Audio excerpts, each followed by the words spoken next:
नमस्कार। आज आपको शतरंज खेलने के नियमों के बारे में संपूर्ण जानकारी इस एक ही वीडियो के माध्यम से दी जाएगी। शतरंज खेल दो खिलाड़ियों द्वारा खेला जाने वाला एक मानसिक खेल है, जिसमें आगे की कई चालों को सोचकर विपक्षी खिलाड़ी के राजा को परास्त किया जाता है। इस खेल में प्रत्येक खिलाड़ी के सफ़ेद व काले रंग के 16 मोहरे होते हैं। इनमें 8 प्यादे, 2 ऊंट, 2 हाथी, 2 घोड़े, 1 वजीर, 1 राजा होते हैं।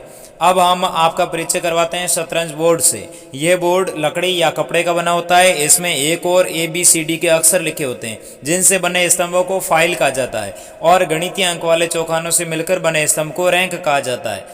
अब आप इस बोर्ड पर नंबर 1 व 2 वाली रैंक पर सफ़ेद मोहरे बिछा दें।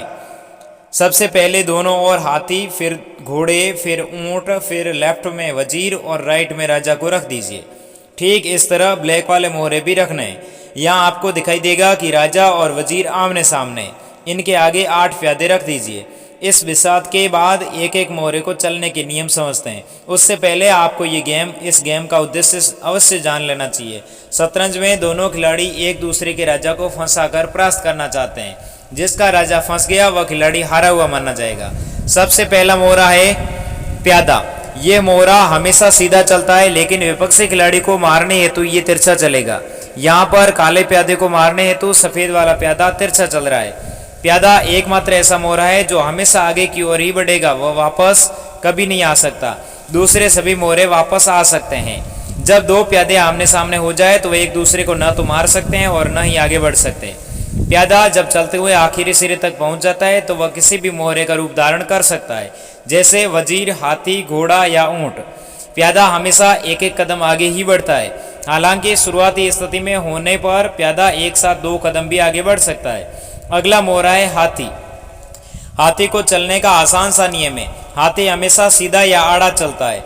ये कई खाले चौखाने एक साथ पार कर सकता है, जैसा कि आपको स्क्रीन पर दिखाई दे रहा है। तीसरा मोहरा है घोड़ा। घोड़ा अंग्रेजी के L आकार में चलता है, जिसे आप 2-1 कदम भी कह सकते हैं। घोड़ा ही एकमात्र ऐसा मोहरा है जो किसी भी अन्य मोहरे के ऊपर से छलांग लगाकर पार कर सकता है, यानी दूसरे मोहरे को लांघ सकता है। चौथा मोहरा है ऊंट। ऊंट केवल तिरछे चौखाने पार कर सकता है, यहाँ जहाँ तक खाली हो। अगला 5वां और सबसे महत्वपूर्ण मोहरा है रानी या वजीर। ये मोहरा शतरंज खेल का बहुत ही दमदार मोहरा माना जाता है। ये मोहरा सीधा, आड़ा, तिरछा चल सकता है, जैसा कि आप स्क्रीन पर देख रहे हैं। इस मोहरे को गंवाना मतलब अपनी हार निश्चित करने के समान ही होता है, इसलिए विपक्षी खिलाड़ी से बचा कर रखें। अंतिम मोहरा है राजा, जो इस शतरंज खेल का केंद्र बिंदु माना जाता है। राजा केवल 1 कदम ही चल सकता है। इसकी चाल किसी भी दिशा में हो सकती है। राजा को ऐसी जगह पर न रखें जहां पर विपक्षी खिलाड़ी की किसी भी मोहरे की मार आ रही हो।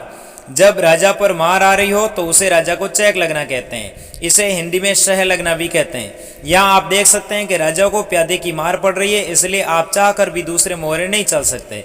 अब आपको हर हाल में राजा को चेक से बचाना है। इसके 3 तरीके हो सकते हैं। पहला है चेक लगाने वाले मोहरे को मार देना, दूसरा है राजा की जगह बदल देना, और तीसरा है बीच में किसी अन्य मोहरे को रख देना, जिससे चेक से बचा जा सके। अगर आप इन तीनों तरीके से भी राजा को चेक से नहीं बचा पा रहे हैं तो आप हारे हुए माने जाओगे। इसलिए राजा दिखने में भले ही कमजोर लगे, लेकिन इसकी रक्षा करना बहुत जरूरी है। शतरंज में आप किसी भी मोहरे को परस्पर एक दूसरे से मार सकते हैं। हालांकि हमें इस एक दूसरे को मारते समय ध्यान रखना है कि हमें नियमों के अनुसार ही इनको मारना है। अब हम कुछ अन्य नियम देख लेते हैं। Number 1, stalemate draw. अगर सफ़ेद राजा की चाल है और वह राजा किसी भी चौखाने में जाए तो उसे चेक लगेगी, यानी उसके पास चलने की कोई जगह भी नहीं है, तो उसे स्टेलमेट ड्रॉ कहते हैं, यानी कि राजा चल नहीं सकता है और फंसा हुआ रुक गया है। नंबर 2 है केसलिंग। केसलिंग का मतलब है हाथी और राजा को परस्पर बदलना।